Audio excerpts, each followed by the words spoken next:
This is the story of May, the Mermaid of Lily Lake. May, the Mermaid of Lily Lake is a romance genre-based story inspired by the morals of loving nature and the existence of karma. Let's get to know her, shall we? Once there was a mermaid living in the Lake of Lily. Locals called her May, though they aren't quite sure if she has a name for herself, or if she speaks nor does understand the languages of the locals, as she's rather a quite passive and shy creature. One day, to her surprise, she found a lad she did not recognize floating in the midst of her territory. Propelled by her saving nature, she pulled the lad towards a safer place to save the stranger she just met. Please live. I've brought to you the petal of life, she whispered anxiously, as tears rolling down her cheeks in hopes of saving him, as well as staring back and forth at the source of the noise she believed would bring them peril, and the unconscious lad. Terrified, she left the lad for a while and escaped the roaring sound coming from the machine with the petal of life grasped in her hand, searching for a way to escape the distress. She utilized her tails as propulsion to keep her away from the hazard. But Alice, it was her most unfortunate day. She failed to escape the jeopardy. She also failed to save the lad she found, and now she found herself entangled within the ropes the men held as a weapon to capture her, and now they succeeded in doing so.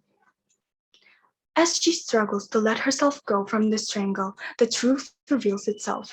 As if she hadn't had the worst, the lad she previously tried to save turns out to be the partner of the peril she tried to escape from, and all the hardships she went through were merely a game they played to lure her into their trap.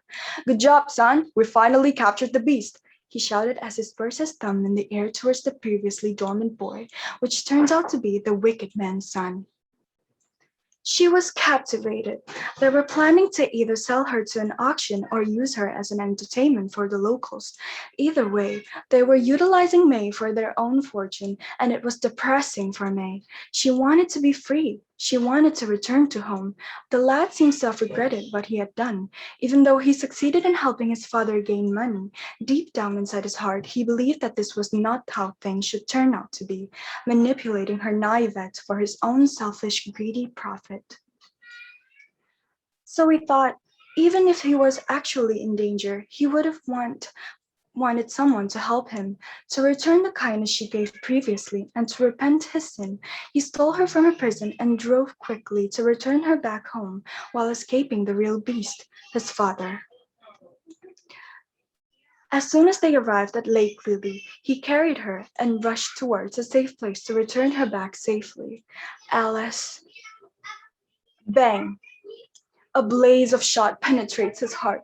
The roaring sound of the gun echoes throughout the sky as it ravages the serene night, staggering the once quiescent birds. He sank as his consciousness slowly omitted, but May was there to save his life. She should have been found aghast as the lad she fell in love with perished within her eyes, but she have hold the petal of life after all of this time. Now it's time for her to truly save the man she loved. And finally, the long-awaited prodigy happens.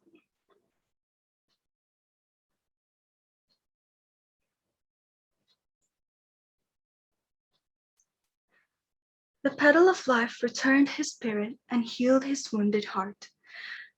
Instead of May, he was now the one found aghast as he breaks open his lid and gasps for air, then now gains the ability to breathe underwater. And that is the end of the story.